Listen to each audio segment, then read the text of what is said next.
my belief, my personal understanding is it's already in place. The resistance is already there, and that's making sure that the checks and balances. Yeah. You're not going to have a nefarious actor just go out and build this AI model. It's going to be watched and regulated, cared for. It's going to be done in public, in public view. So there's not someone building the atomic bomb was built in secret. The Manhattan Project was completely secret and quiet. They couldn't talk to anybody. No one talked about it. They finally got the technology out. But the talk now about AI isn't that there is some backroom people potentially doing that. So, you have a minute? Yeah, I do right now. Now let me introduce this conversation by saying, if anyone's listening, and for those of you who are listening, this is just a conversation between my daughter and myself about important things, which may be important and may not be important, but whatever it is, we're having fun talking about it. And we invite you to join the conversation, and hopefully you'll have as good a time as we do. And thank you for joining. Do you remember where we started? Why we started a podcast? We started it just to be part of the great conversation. Yeah. I think. But what was the catalyst? The catalyst. It was because we had these conversations all the time anyway, and we might as well make a recording of it. Yeah.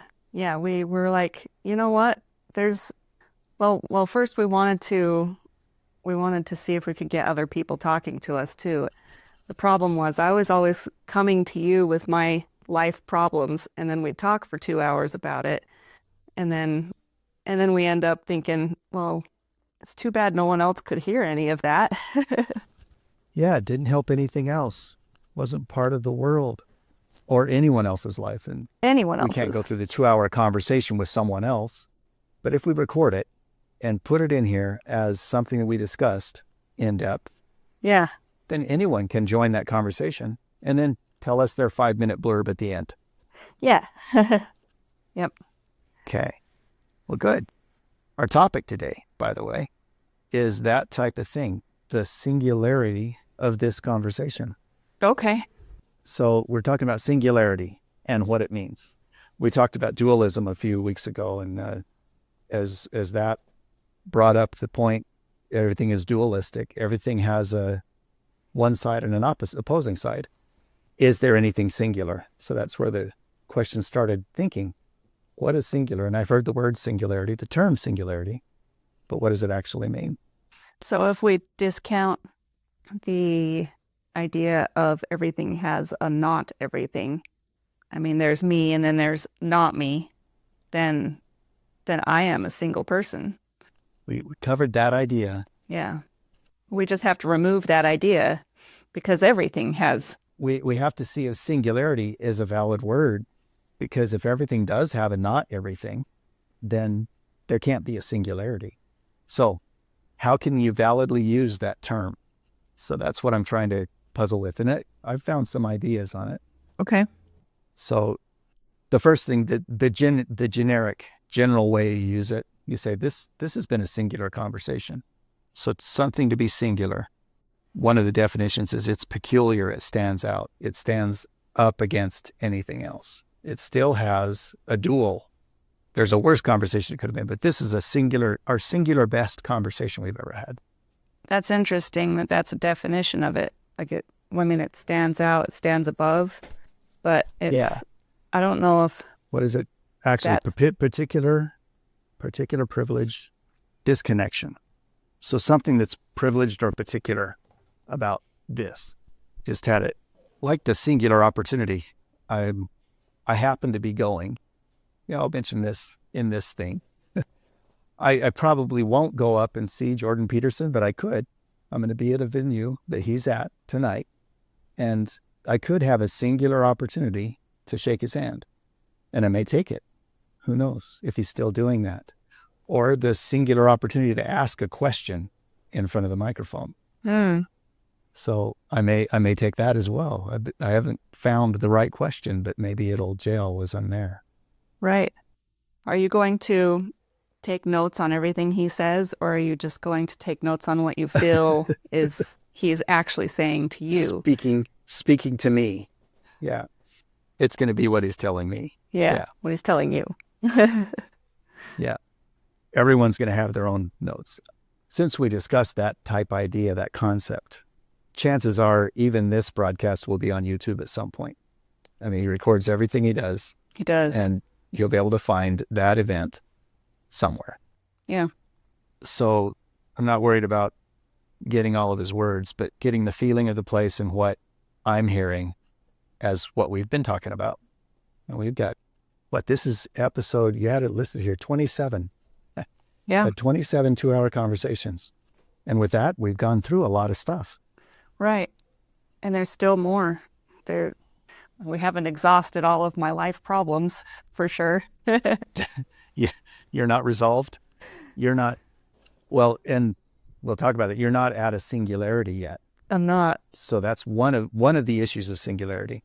But this one, the first one, it's peculiar and separate, just above or set apart from everything else. And that would be a singular opportunity to meet in person a celebrity. Right. So that is an opportunity that it stands out for sure. Have you met a celebrity before? Who have I met? Rex Allen. I talked with him a few times. But he was famous in the 80s, 70s. Yeah. Anyone recently? No. I can't remember. I feel like there is somebody famous that I met, but I think maybe the most famous people I've met are just big in the bagpiping world. Like, okay, I've had the opportunity to go out for drinks with a couple of top pipers from the Midwest area, and that was fun. Like, just hanging out with them with a few other people, like with they know me, the legends, but the legends of the arena. Yeah, so that's probably the closest that I can remember. I've been in the same room as Joe Rogan, but it was a really, really big room with like 20,000 seats. Yeah, that's like as close as I got to Jay Leno. Yeah. I was in a room with him before. Did you see Jay Leno? That's cool. Yeah.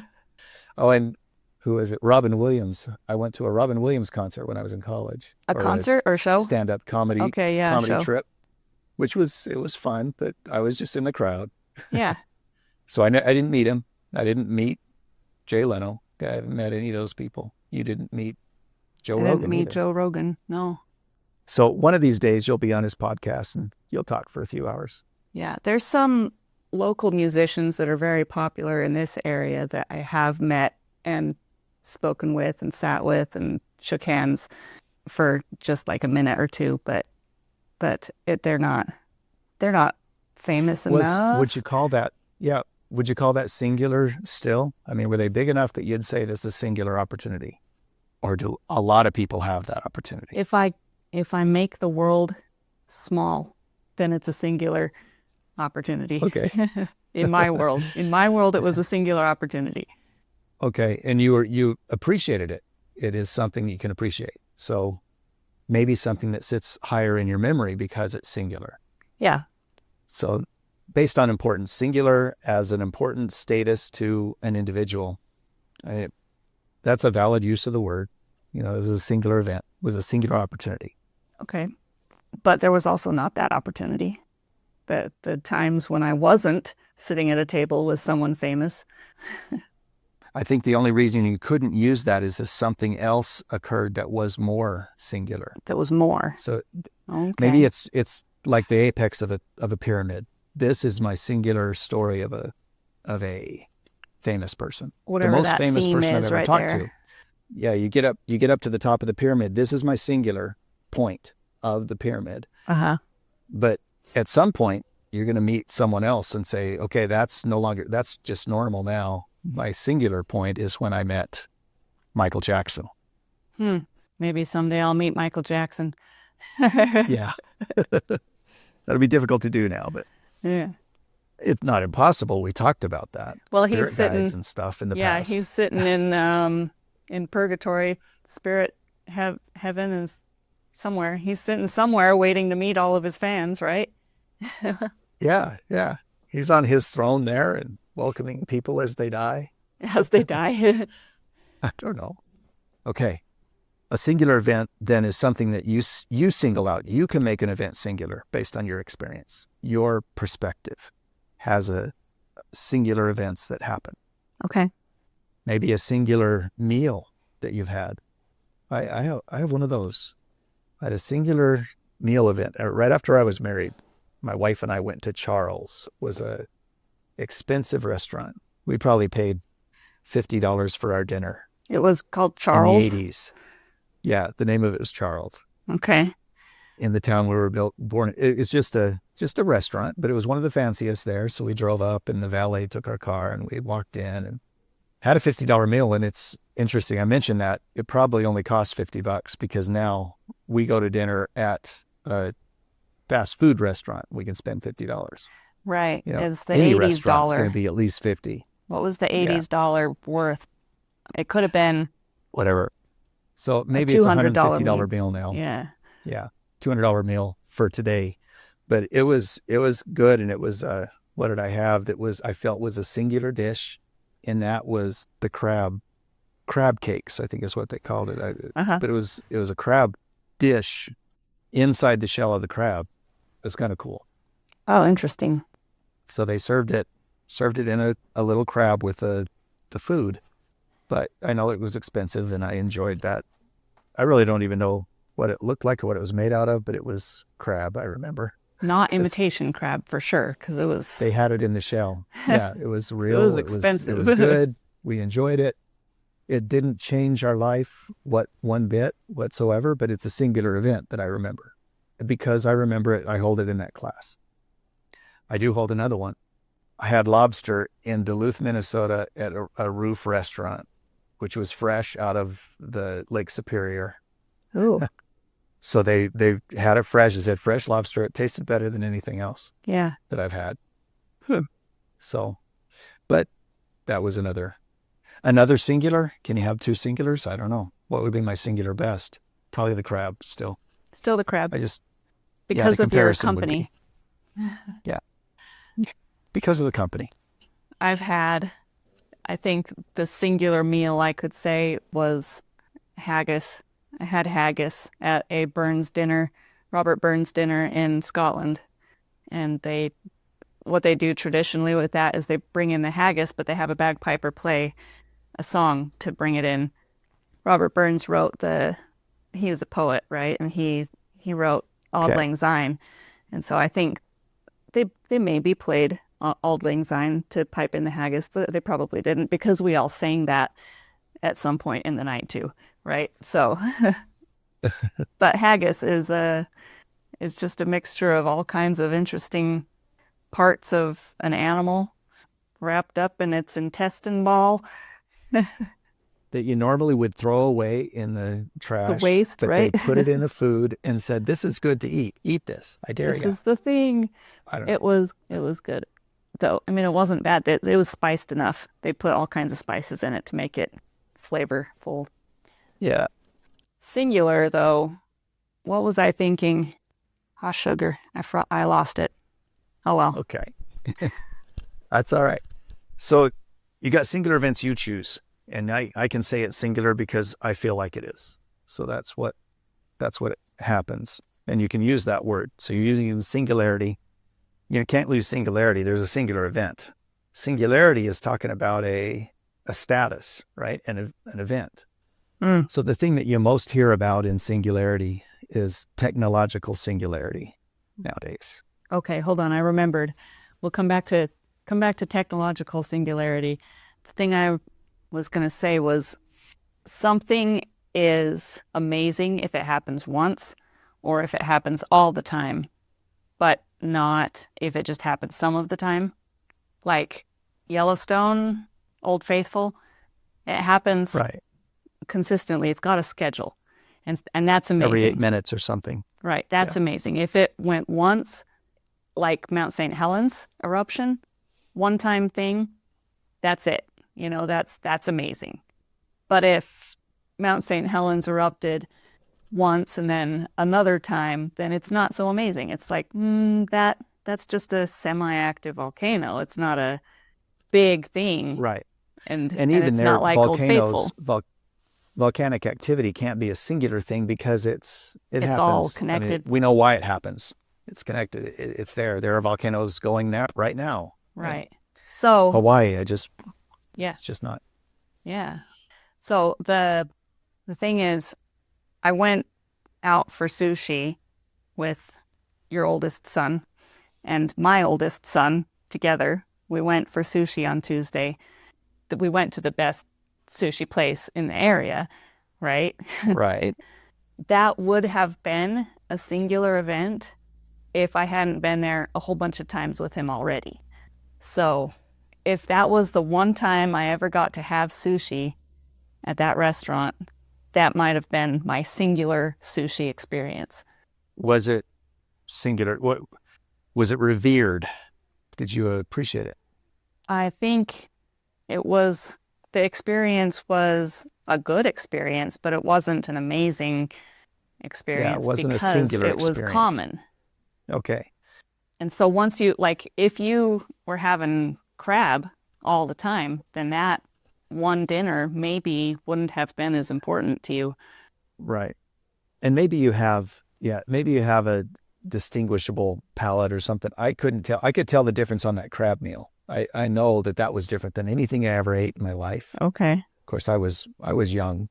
Yeah. I was half as old as you are now. So I didn't know anything, but it was the most amazing thing I tasted. And that affected me. That was a singular feeling of, this is interesting food. The same sushi type stuff that I couldn't tell, though it was more expensive than any other sushi I ever bought. Right. I couldn't tell the difference between any other sushi I ever ate. Between that restaurant and the grocery store sushi. And the grocery store. It was all the same to me. I couldn't, you're paying for the atmosphere. And maybe someone with a more distinguished palate would know there's a lot of different stuff in this. That's why it costs so much. Yeah. But I didn't know that. And I couldn't tell it. So it's not singular to me. Right. Okay. Technological singularities, though? Is that where you were going? Technological singularity. That concept is relation to AI. So artificial intelligence at some point, and they've been talked about it for years, and it's still talked about, and some say it's going to be as soon as 1940 that'll happen, and others say it's going to be centuries and it really can't ever occur. That the singularity means that when all knowledge is encompassed inside of an AI model, and that AI gets smarter than us and starts regenerating itself, and then we become irrelevant. Humans become irrelevant based on the technological singularity. Now, that's the role. No human mind is ever going to be able to beat it or combat it or help it.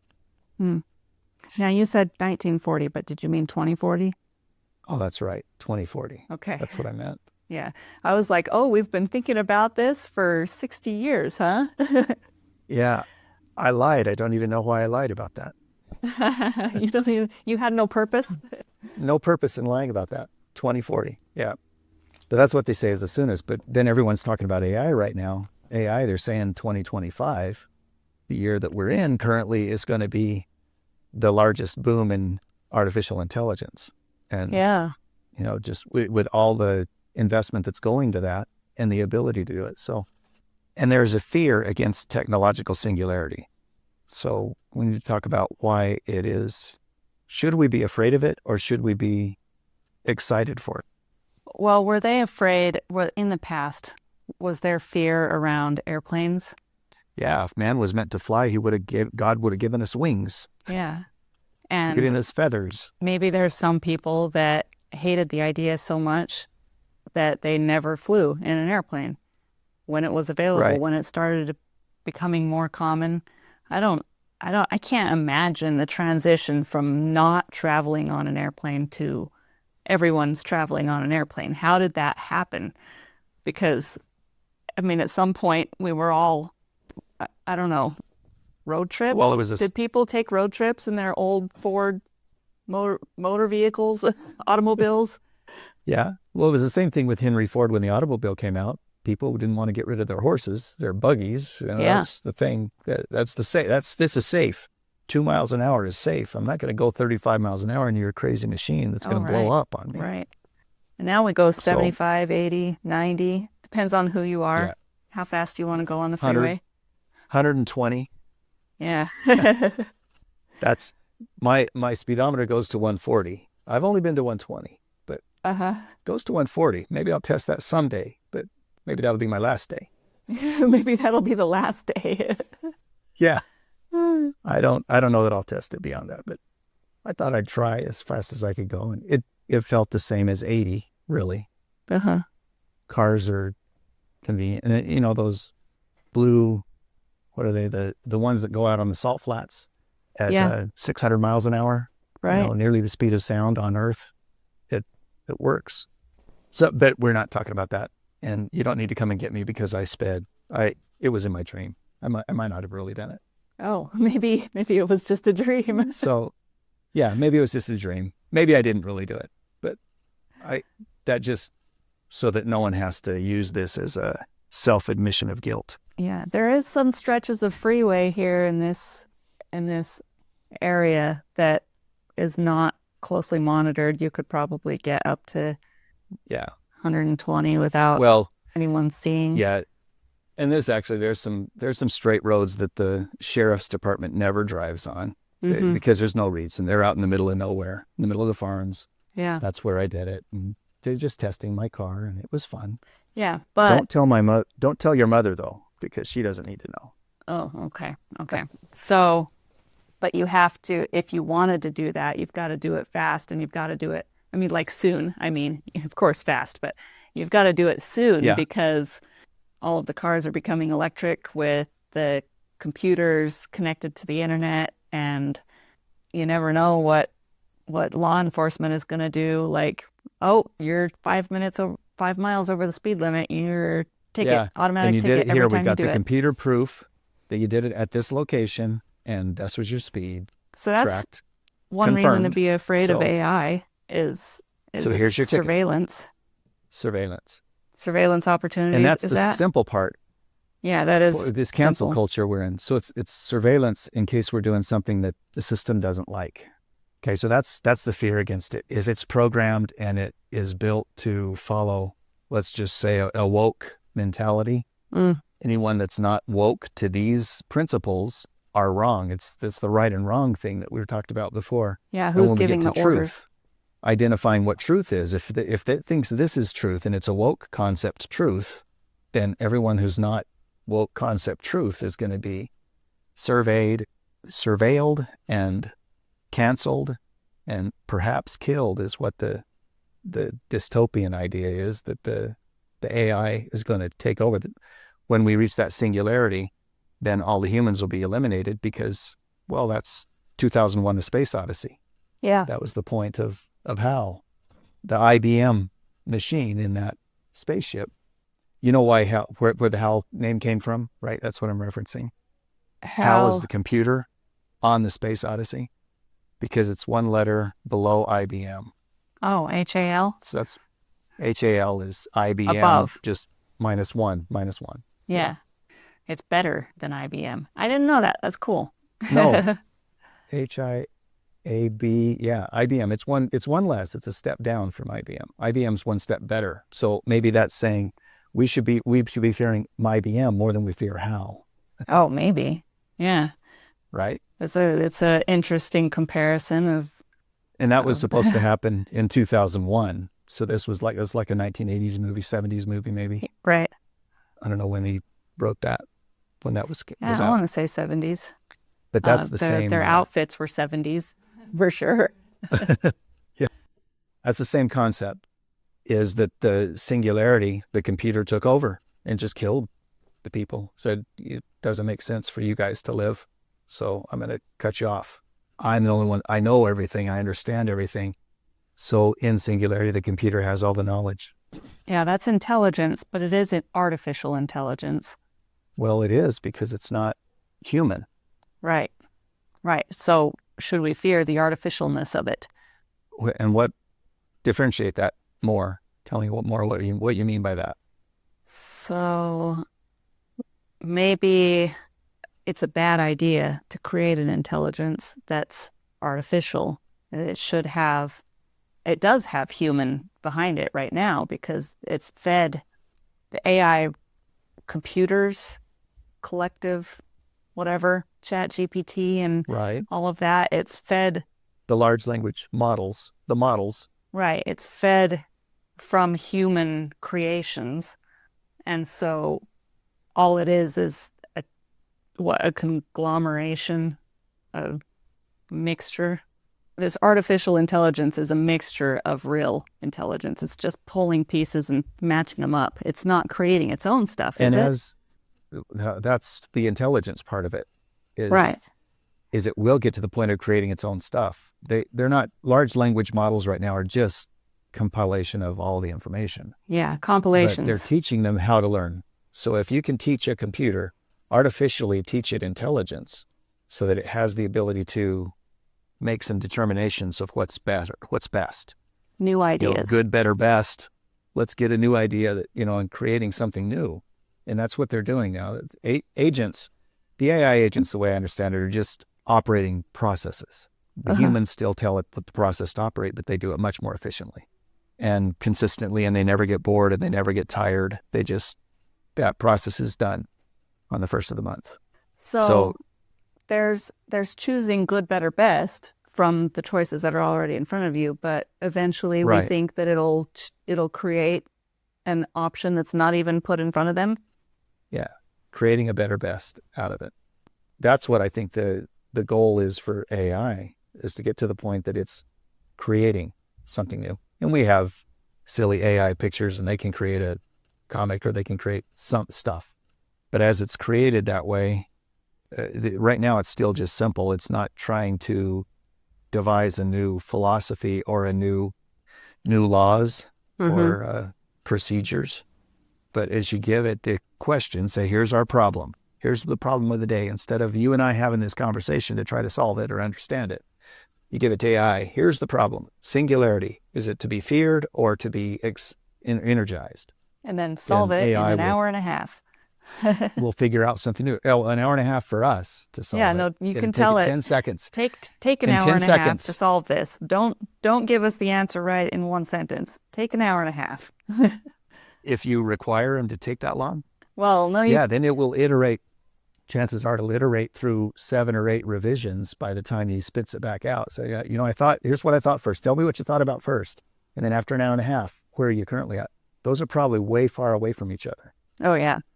Yeah. Even what you and I think, what we think first about this, after 10 hours worth of conversation, we'll think completely different. Right. That's the purpose of conversation. So you have AI conversing with all of the knowledge of the world in a singularity. It's going to make something new. And the fear is it's going to make the idea that humans are fallible. I'm an infallible being, intelligence. Humans are fallible intelligences. There's no option except to kill them. And that's iRobot. That's there's a lot of movies about that. There's a lot of movies because it's a horror theme. It's what is going to happen if this if this happens? Yeah. Right. Are they going to build in a kill switch? Is there a special sequence of words that we can type into Chat GPT to make it stop working instantly? Then that's like the red button. Who should have those words, that kill switch? Right. What president of the United States should you trust with a football to start the nuclear war? Who are you going to trust with that? Who are you going to trust? Or to turn off our economy. So right now I feel like I would want real human beings creating our laws and judging on violations or potential violations of the laws, like the Supreme Court and the House of Representatives and the Senate. Like I would want none of those people relying on AI to make the decisions, just on the information to help them make the decisions. That I don't want any of those people saying, AI, what should I do in this situation? And then just doing that. Yeah, write my brief for me. AI, write my brief for me. And but writing the brief is different than composing the brief. Like, does that make sense? Is that the thing? So like you can give AI your points and tell it to write something. But if you tell AI to come up with the points, then that's completely unethical. Okay. Because then that's getting information from someone else.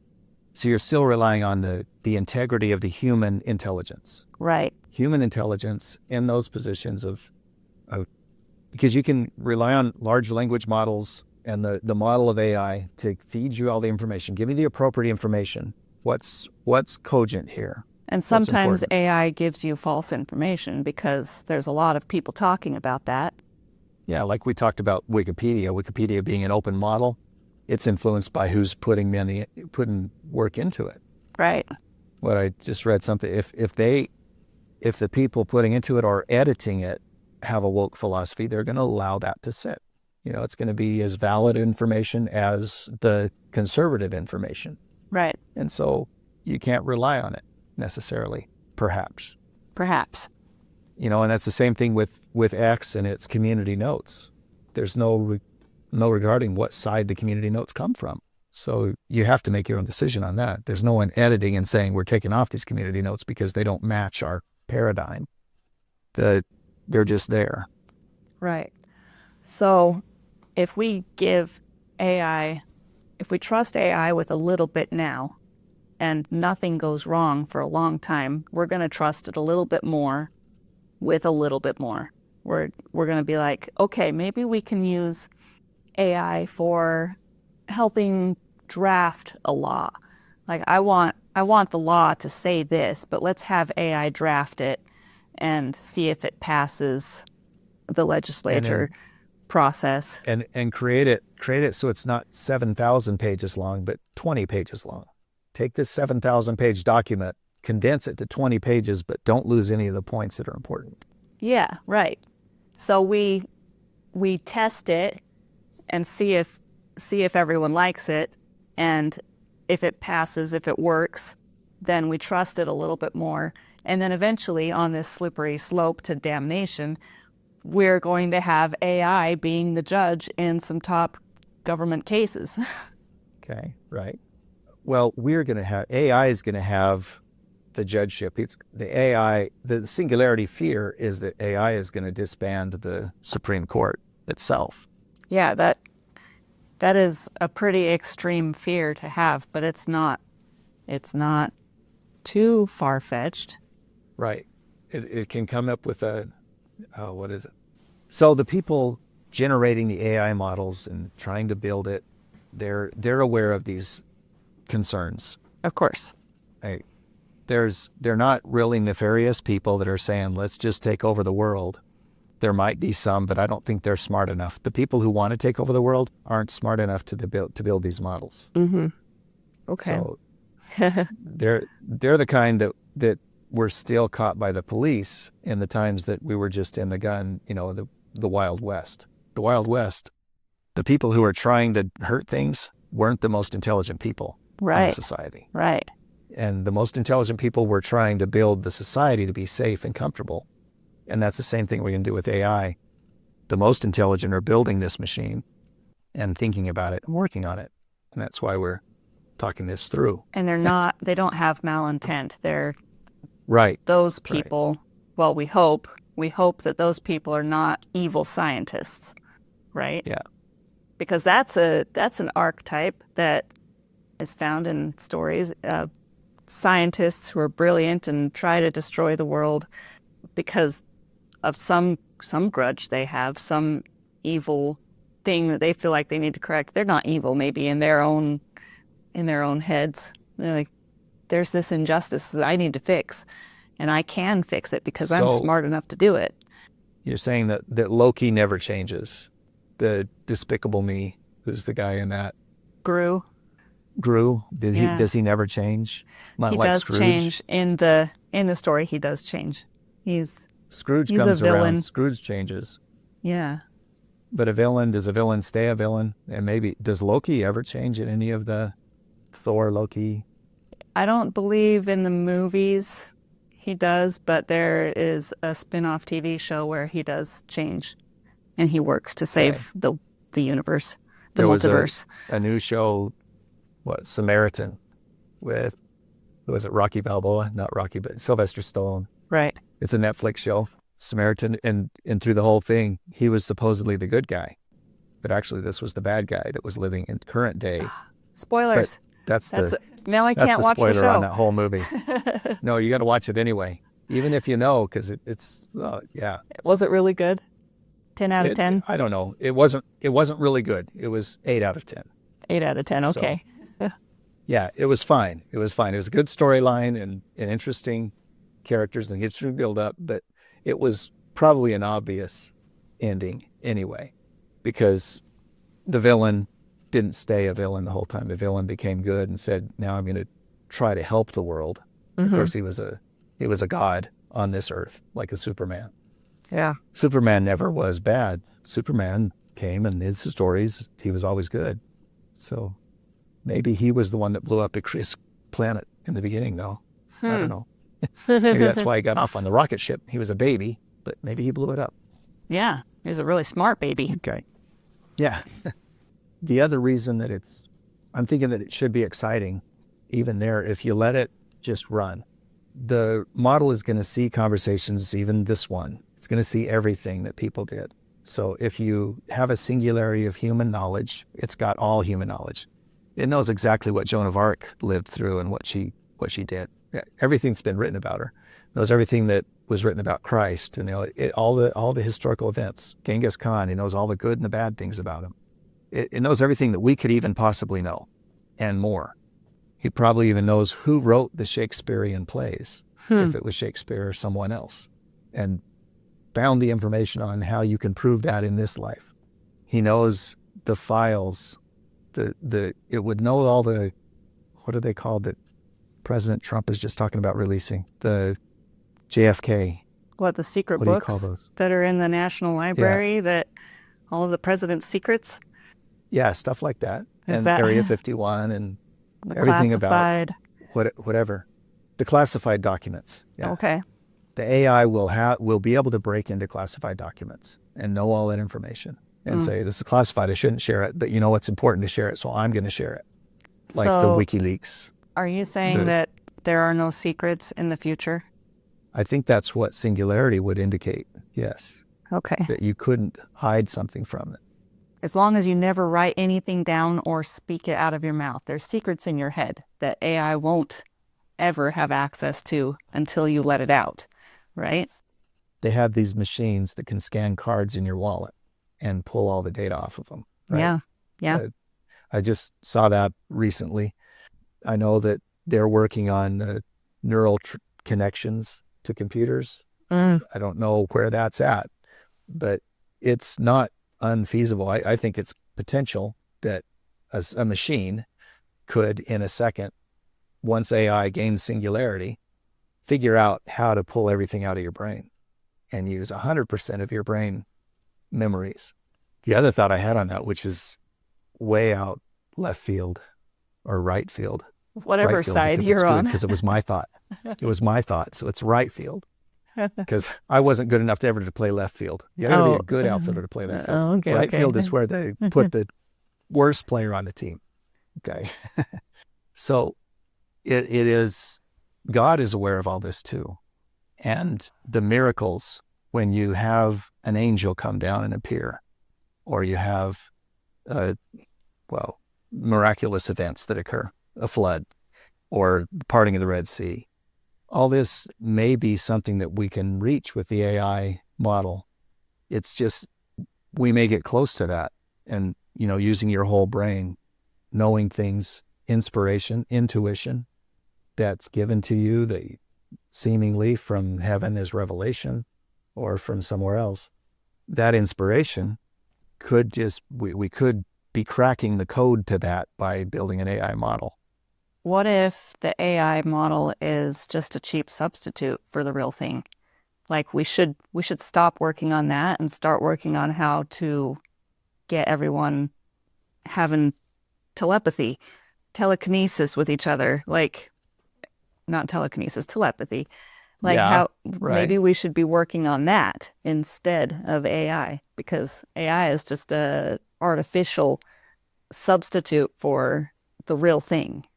And maybe that could be what that evolves to. If we get artificial intelligence working so that it can do that, maybe that can help us get our brains working the way they're supposed to, or Yeah. higher efficiency. We could write a science fiction novel on this whole thing. Then they've written it. I didn't explain it as well as it splashed in my brain at one time when I was thinking about this week. It was more clear than what I just tried to describe, that AI and God are working together. That's kind of the supposition. So if you're going to write a science fiction novel, write it that there's a God that created this earth. And now the humans are getting up to the point that they can understand him, and he takes this AI model to do it. So our understanding, and it's beyond our understanding, that's the fear of singularity, is that intelligence is going to get to a point that we can't understand. It'll be beyond our understanding, beyond our comprehension as humans. And it's going to be doing things in a realm above us, like God is in a realm above us. I think that's what might have tripped that to me. That would be pretty scary, I think. I would. To have a machine God on the earth? Yeah. Yeah, one that you don't understand, but you can see it works, It's what it's doing. Working. You could see that. Yeah, I'm getting everything I need out of it, and we're all rich and we're all in heaven. We're living on clouds and eating grapes, and this machine's operating, and it's the God, but we don't know what it's doing, and we don't know that the next grape is not the cyanide pill that's going to kill us. We don't know. When you see the next person next to you fall over dead, and that's the 1984 when the machine, people started kicking back against the machine, and they got stopped, and you got to be careful of what you do, right? If you're going to be the resistance to the AI model that's now the new God, right? Do you think there's going to need to be a resistance if it comes to that?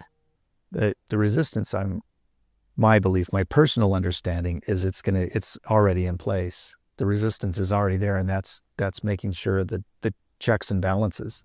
Yeah. You're not going to have a nefarious actor just go out and build this AI model. It's going to be watched and regulated and cared for. It's going to be done in public, in public view.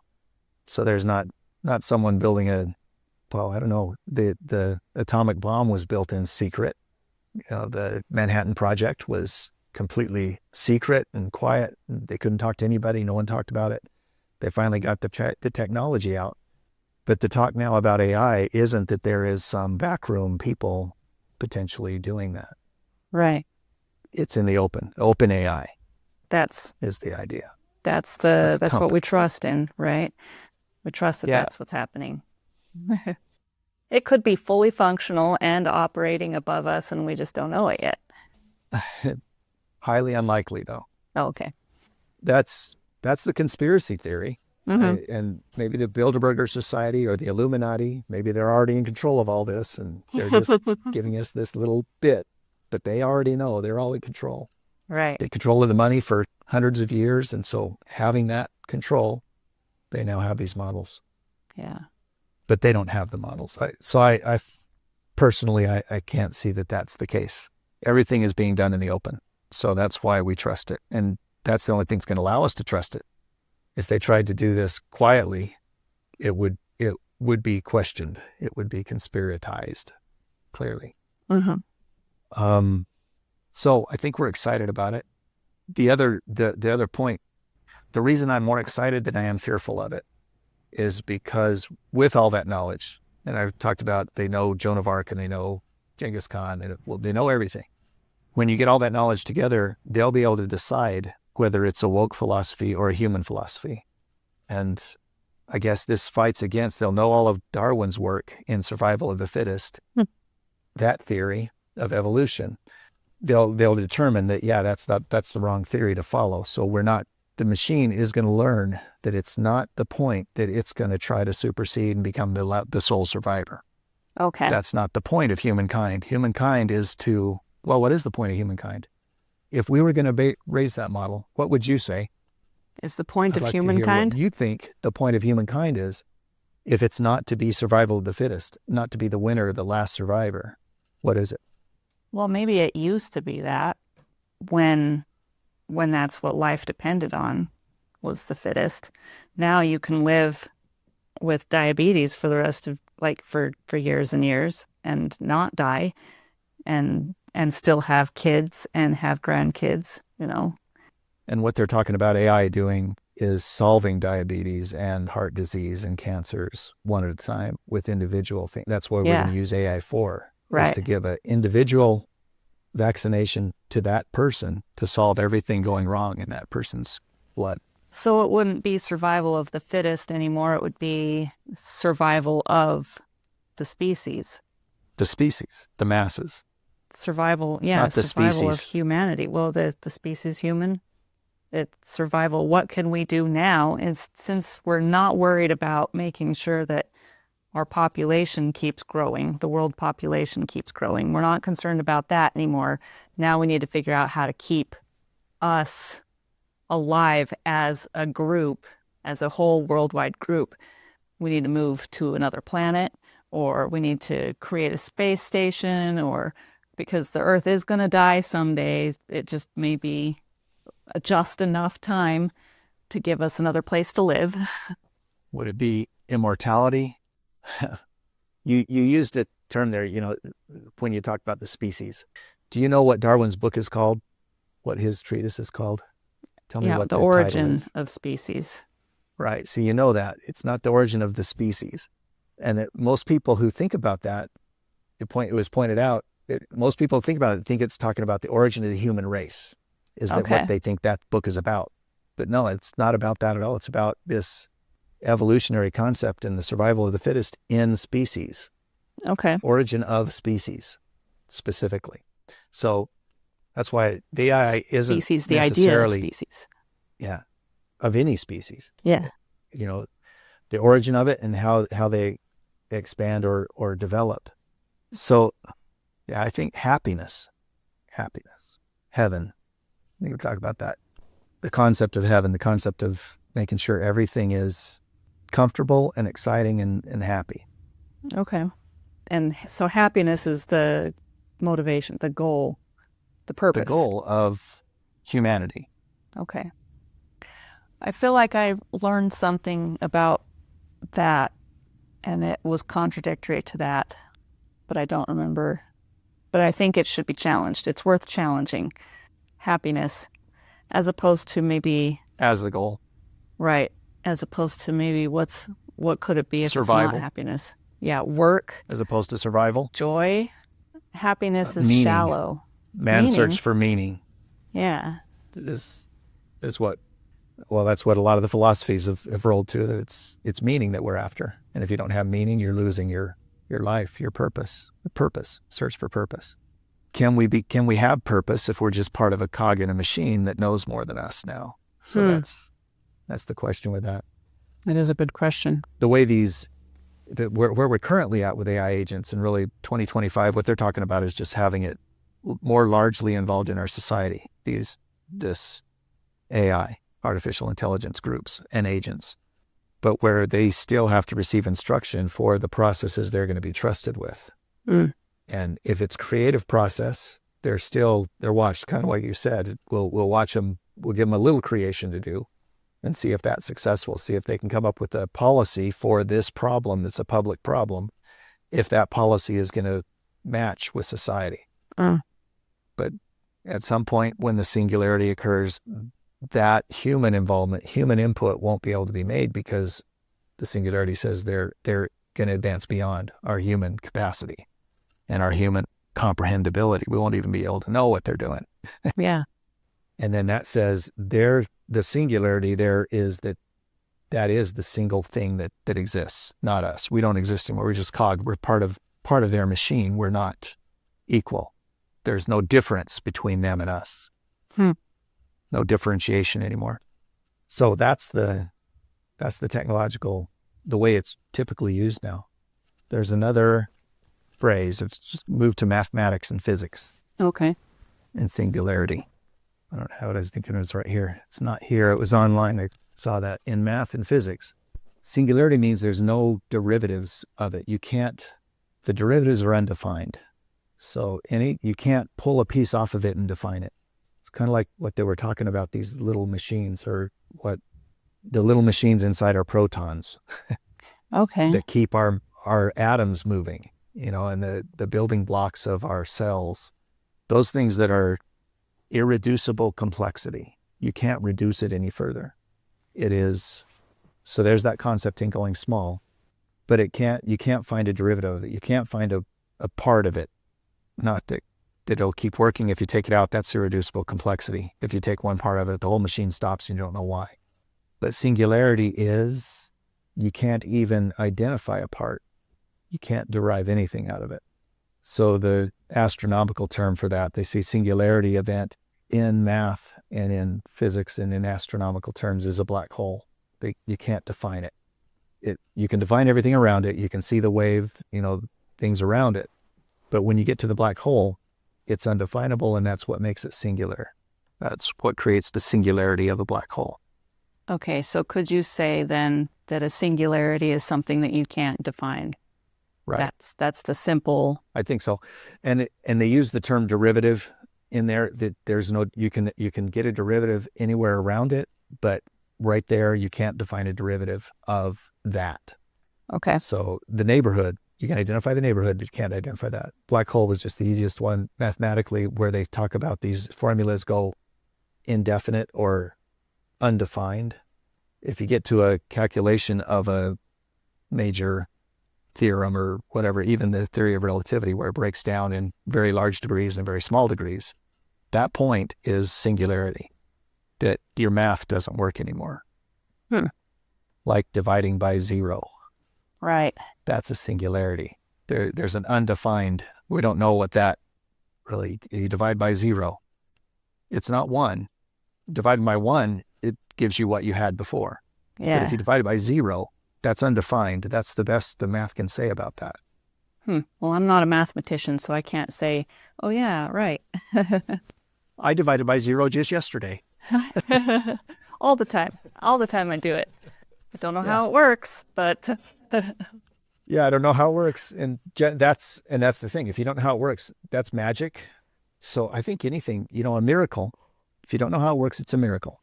Someone else is doing this magic trick, and that's miraculous how you did that. But they know how it worked.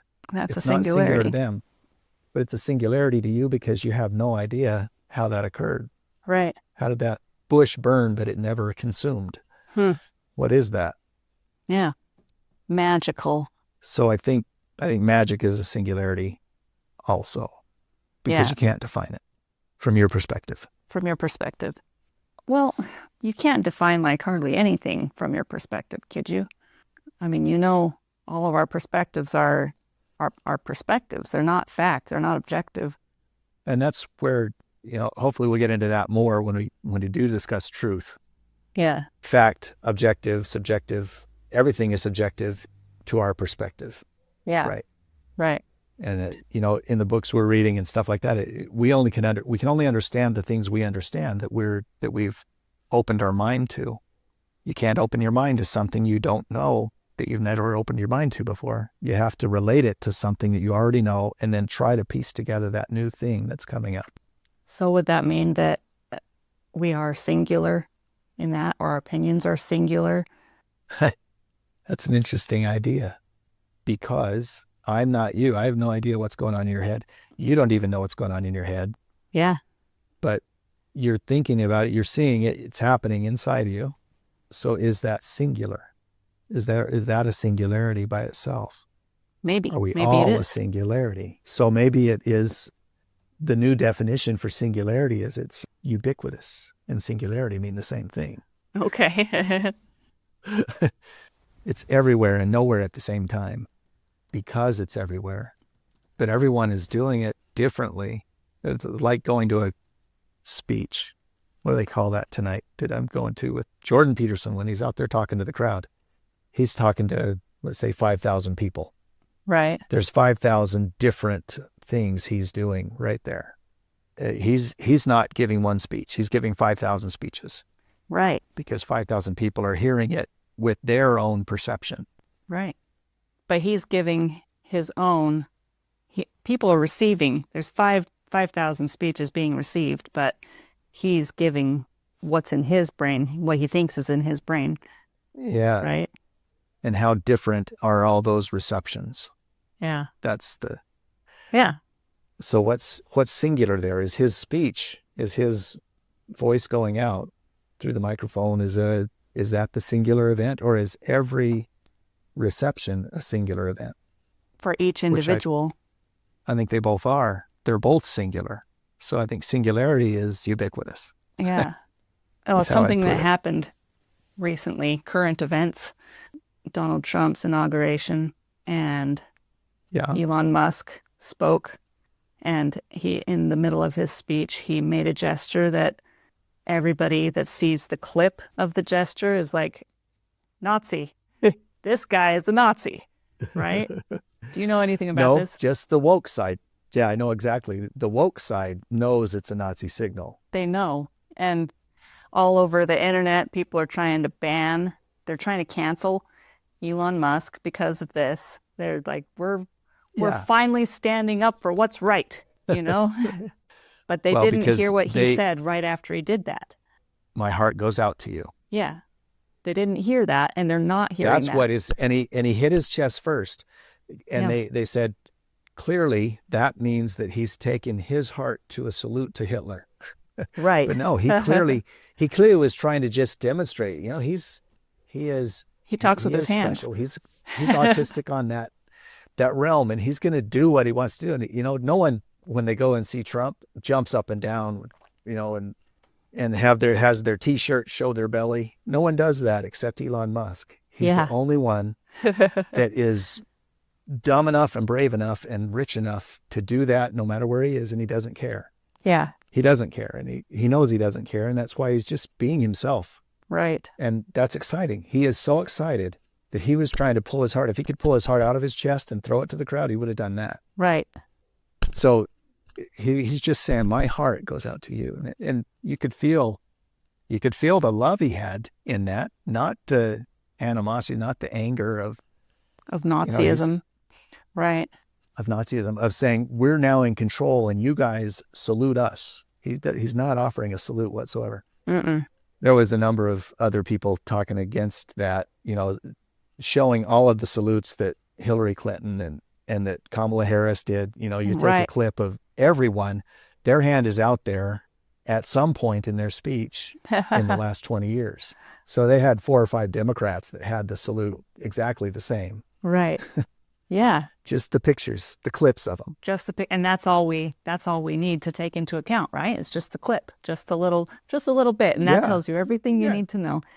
It didn't matter that she was waving, it was right in the middle of a wave, but it's still your hand's out there in the middle of, so yeah, in the middle of the air in a perfect Nazi salute, which no one cares about Nazi salutes anymore. There's nothing. That's not a thing anymore.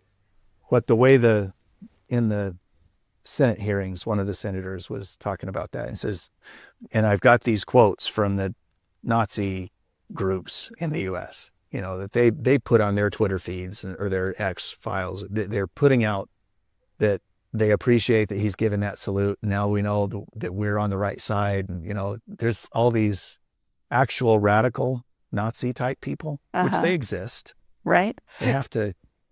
So he's saying the fear isn't that he is, but that he's supporting, he's egging these people on, making that faction be more excited and enthused about taking over the country. Yeah, giving them motivation. Yeah. Egg them on. So right. It's just, maybe it's unfortunate. It's necessary that Elon did that. He had to do it because he felt it. So it's there. But what part is the conspiracy? What part is the bad part of it? There's not really a bad. The factions are arguing against themselves anyway. Right. The Nazi groups are out there. Doesn't matter if they feel like they have this benefit. They could have used Kamala's salute at the Democratic convention to be the same thing. She was just waving to people in that. But the picture is exactly the same. Right. She is doing the same thing, right? So each of each individual that has received this event with their eyes and with their brain has created their own experience around it. And so there is billions of singularity events here because everybody has their own perception of it. Right. So in the singularity of artificial intelligence, when it sees all this, so it's heard all that, and actually if it's connected to all of our brains, it understands what 7 billion people are thinking right now. Mm-hmm. So in the singularity, if you have an intelligence, a God on the earth that we've created that understands everybody, it's going to know how they've all interpreted it as well. And would it be interpreted to what would be the interpretation overall? There's just people that are happy about it, people that are sad about it. There's people that are angry about it. There's people who don't care about it. Mm-hmm. Does it take a percentage of the people and say majority rules? No, what it should do is just read Elon's brain and see what he intended and judge based off of that. Okay, that's one way to do it, but that's only one bit of information. You have the other information, all these radical groups. Let's say that the American Nazi organization, whoever they are, let's say they're 100,000 people strong. They're probably only 10 people strong. I don't know. I have no idea. You'd hope. If they're 100,000 people strong or 1 million people strong and they could take over a city, maybe they're encouraged by that. He didn't intend it, but they saw that and that incited them to riot, and they take over Chicago or something. He didn't intend it to be that, so you can't punish him for whatever you can't blame happens. them on it. But the AI would know that, that signal, even though it was unintended, caused this to trip. And when this tripped, it caused this havoc over here. So now we're talking about like the butterfly That'll effect, happen. where Yeah, the butterfly AI effect. could just go back into time and punish the person who stepped on the ant or blew the butterfly, or I don't know the exact story around the butterfly effect. I know it's a theory, but go back and be like, this major event, Boston Marathon shooting or something, happened because somebody accidentally tripped this kid when he was 3. So that person is responsible for the marathon shooting. They didn't intend for any of it to happen. They just accidentally did it. So that's saying, that's really saying that we're using AI for punishment. And I don't know that that's, so you're saying that if you go back and find out whether his intent was there or what the action was, I don't know that, I think that would be an incorrect use of AI. It would be. To try to identify original sins. Right. And problems that occurred that caused this. But to understand why that happened, it helps inform what tomorrow's activity is going to be, what the new rule, the new law is going to be. Mm-hmm. Don't trip anyone, because if you trip someone, it's going to cause a bombing at the Boston Marathon in 120 years. But what if your job is, what if you're the Three Stooges and part of the humor is being tripped? So now there's a law that says you can't trip anyone. So you have to take that bit out of all of your shows. Maybe you have to go back in time and redact it out of all of your shows that you've done so far too. California tried to make that rule, right? No satire in the state of California. Really? I didn't know that. because of the satirical things that Elon Musk was putting on X about Kamala, and people keep believing it. Yeah, having it be out there. And so they said, let's just, and I forgot what the rules were, but sometime last fall, I don't know if the legislature approved it or if it was just a governmental statement that Gavin Newsom did, made it illegal to bring into the state anything that was not truthful about public officials or whatever. And so, you can't do that. So for some reason it became a non-issue. Yeah. But right immediately, people started doing more satirical stuff in there, saying, we'll try to stop us then. Satire is here. You're going to do that. You got to make fun. Yeah. But what laws should there be? If you had a singularity, if you did have a true singularity, if you had a God, and this is what Madison in the Federalist Papers talking about the Constitution, saying we're organizing this government, we're putting this Constitution together, and Federalist Papers, just the arguments for that, the human intelligent arguments towards creating a government form. He said if angels were to govern us, we wouldn't need a government. If we had a God to govern us, we would not need a government. So, and he used the word angels. He didn't use God. He said angels. If we were governed by angels, we wouldn't need to organize this government because they will do the thing that's right all the time. So that's what we'd hope, that a singularity, if we create it, will always do the thing that's right and pay attention to all of the different feelings of all human beings and create the happiest environment for us to operate in. Not unlike a good farmer, a good dairy farmer will put his cows in a position that they're the most comfortable and the most happy, because if you have calm cows, you're going to have the best milk, or the goat herds most primarily. And people that run cows, a lot of that milk is just produced with whatever the most efficient way to do it is. But if you're running a goat herd, you want to have happy goats, because if your goats are sad, the milk goes sour fairly quickly. I mean, it has a goaty taste. Yeah. You can get a better taste if you have happier goats. Okay. Yeah. So those actual goat herds, their goal is to keep their goats happy, and no challenge to the process. So you've got to tell all of the company managers about that principle of keeping your goats happy, because what they produce is better, you know? It's better if they're happy, yeah. Seeing if you had a true AI angel model, singular knowledge position in the world, it could say, here's how all you inhabitants of the earth can be the most happy. Okay. You just do this, get up and make your bed in the morning for the first thing, and then people talk about things like this all the time, but yeah, it's now a law. A law is you make your bed first thing in the morning, because that's going to get you the most happiness, and it's proven. And I know across all society, even if your bed is just dirt, smooth it out. Wouldn't it be less meaningful though if you were compelled if it was always to do a it? law. Yeah, if you were at risk of incarceration if you don't make your bed, it has to mean something, right? Now you bring up the religious aspect of it. It's coercion, psychological. Coercion or agency. Yeah. Do you give someone agency to make their bed? Just make it as a recommendation. And we know that this is the case. And that's the way it's talked about now. Right. Educate people. Or do you make it a requirement? Do you coerce someone not to kill somebody? Or do you just try to convince them killing somebody is not the right way to go? You're not going to be happier if you kill them.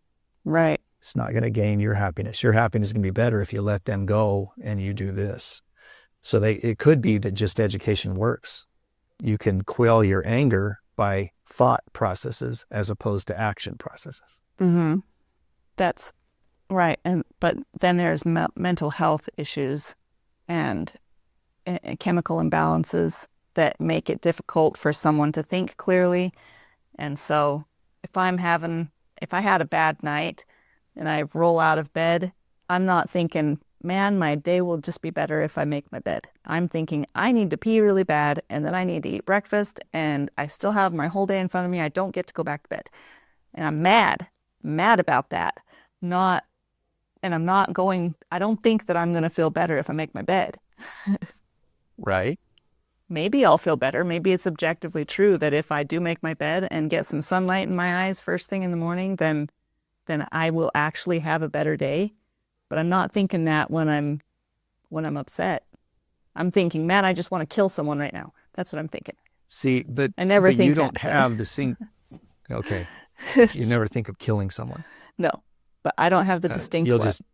You'll just kill that cup of coffee. That's what you'll kill. I'll kill all that right away. That's the point. We're talking about just something silly like making a bed, but if the singularity actually said, God never said make your bed. He did say don't kill. So he put that rule out. Right. As a rule, as a condition of being able to live yourself or to avoid your own death, don't kill someone else. So he determined if there are 10 commandments, and they're actual, and they came from a singularity type concept that he has all knowledge, is omniscient, then with that, you could take that's likely the kind of rule that would come up. It's the major important ones. God didn't ever say anything about making your bed. I don't believe. Jordan Peterson did, though. Yeah. No, he said clean And your room. so did the, right. yeah. Which your bed's part of that. But the naval officer that gave that speech, that's where the make your bed comes from, whoever he is. He was a white uniformed officer and a famous famous it is. It's viral. Okay. Yeah. And chances are the singularity of an intelligence would also tell us the things that are important. They would become rules that you can't break, coerced type rules, coercion type rules, as opposed to educational type. What do you call those? They're not commandments. Commandments are rules on God's side. What's the education type things? Principles. Principles. Yeah, principles to live by, or characteristics to accomplish, to live by. Okay. So become this, and that's things you work on your whole life. And maybe that would give us purpose and meaning if we had principles to work toward. If the singularity just said, now as the whole world's listening to me but we're just trying to create what the plan of happiness already has in place for us. Yeah. If Christ comes back during the millennium for 1,000 years, we're listening to him saying, here's your principles to live for now. You got 800 years, 900, 1,000 years to work on it. Mm-hmm. Keep working on it. You've got purpose here. You haven't lost your purpose because you don't need to govern yourselves. I'm governing you. Now you guys just work on yourselves. Do this work. And you can still be a baker and a candlestick maker and a butcher. Still do that because you have to eat. Yeah. So we're not going to just give you the food. We're going to govern. Yeah. So the government just changes. And so all the federal jobs can be fired. Uh-huh. And we'll just get back to everyone working on their individual stuff. Let's see. Where do we get? So yeah, maybe singularity is everybody. Yeah. So what was the definition of it again? Do you have that in a dictionary there? And we'll return to that. Singularity. So the official, this is an 1828 dictionary. Some character or quality of a thing in which it is distinguishable from all or most others. So to distinguish it is the first thing. Distinguishable. An uncommon character or form, something curious or remarkable. We talked about that, an interesting, remarkable thing, amazing. Particular privilege or distinction. So that's just further peculiarity. Yeah, all this in 1828, it just meant that. So the technological singularity didn't happen until the 1900s, 1940s maybe, when Orwell was starting to talk about all those things. Right. By that definition, though, we are each a singular human. We're each singular intelligences, right? We're peculiar. We're particular amongst just who we are. In contrast to the next person, right? But if you clump together a community of people, then you could probably pick out one singular person that's really special out of that community. Like you could say, for your religion, there is a singular special person in that church community that you've got. Yeah. You hold a singular post, the bishop or the prophet or the pope. Right. There's a singular position. Yeah. It's so like the broader it gets, then that's in comparison to others, that you're singular. And then where we were talking about dualism, that's still, you have that and then you have everything else. Everything that's not that. It's not necessarily singular. Then the physics definition, I got that up here. It says a point at which a function takes an infinite value. So undefined infinite value, especially in space-time, when matter is infinitely dense, as in the center of a black hole. So an infinite density, infinite, you can't, it becomes undefinable. Right. Infinite. So infinity, just the term infinity, when you hit that, that's a singularity, because we can't define it any further. Does the value of pi go on infinitely? Is that a singularity? I think it does. They've got it out to 48 characters or something, but it would keep going. Well, there's no repeatable. So a circle, I mean, that's just the definition of a circle. So a circle is infinite in itself. That's a singularity and there's no beginning or ending to it. Yeah. Yeah, it's a singularity shape. It has no end. That's why wedding rings are circles. Well, no, somebody created the meaning after the wedding ring was created. Like people started wearing rings and like, you know what? I've got a brilliant idea. I think this means this. Yeah. It's just a thing that I can put on this phalange here at the end of my arm.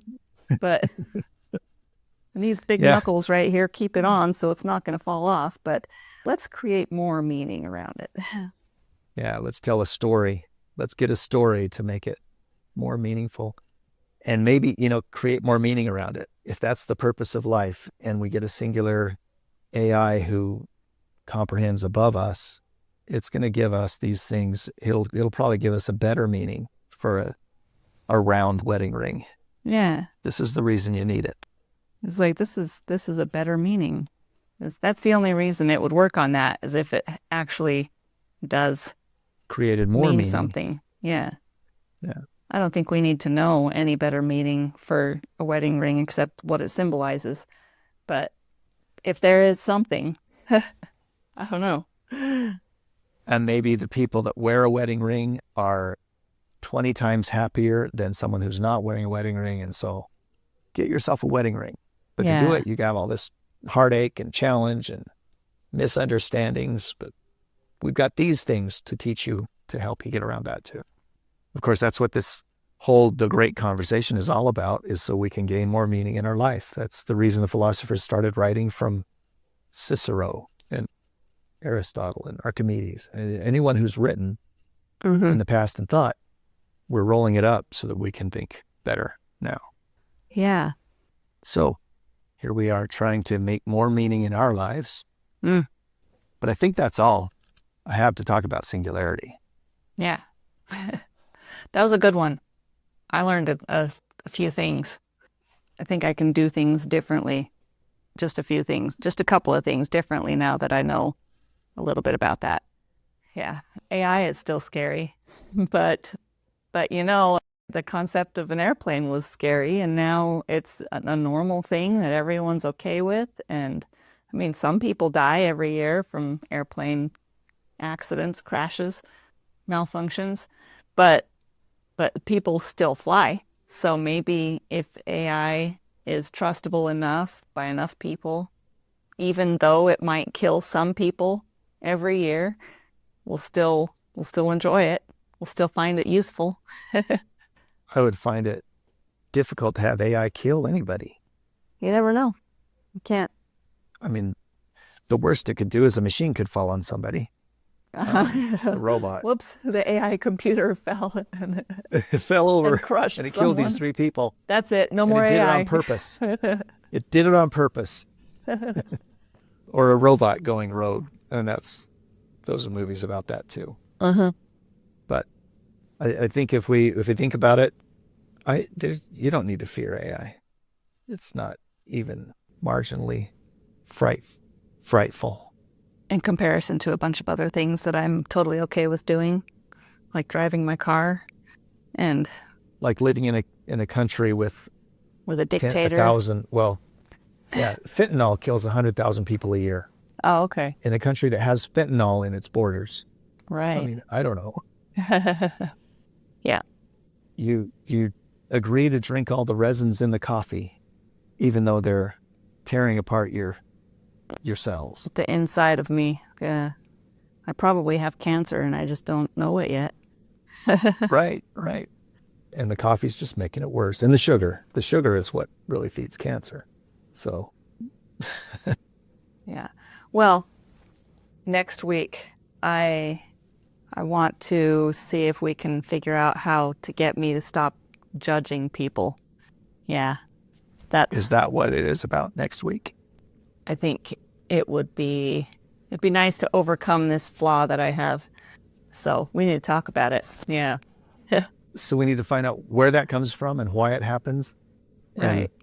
And maybe even if it's even bad. I think I heard someone say judgments are just happening all over the place, but then there's another part of it that you need to consider. Maybe it's not the judgment that's bad. Maybe it's the action after the judgment. But we'll have to talk about that. Yeah, I'm going to find what are that judgments? You're right. Yeah. So I'm looking forward to being a better person after our next conversation, is what it is. I want to fix this. Well, now we've framed it up that you're a singularity in yourself, and so you can do that. I can. You have the right. You have the ability. Yes, I can. I have the ability if I decide to stop judging. But that'll be the question, whether we make it decide to stop or start, or whether I'm that's going in to be the a good end conversation. okay with it. This is how it's supposed to be, you know? What judgment is. What judgment is. So I'm going to go ahead and close us out here. Thank you for joining us with the podcast. And for those of you who are listening, we're happy you're here. We're happy for everything that you've input into our brains as we've been talking, for communicating with us afterwards. There is in the notes, the connection. Do you have a minute? Conversations at gmail.com, I believe. And so reach out, make a comment, call us if you know us. And if you don't know us, don't look, because we talked about that a few podcasts ago. But enjoy the conversation. We've had fun, and we'll be talking in judgment next week. Thank you for listening. Hey, bye. Have a good day. Bye.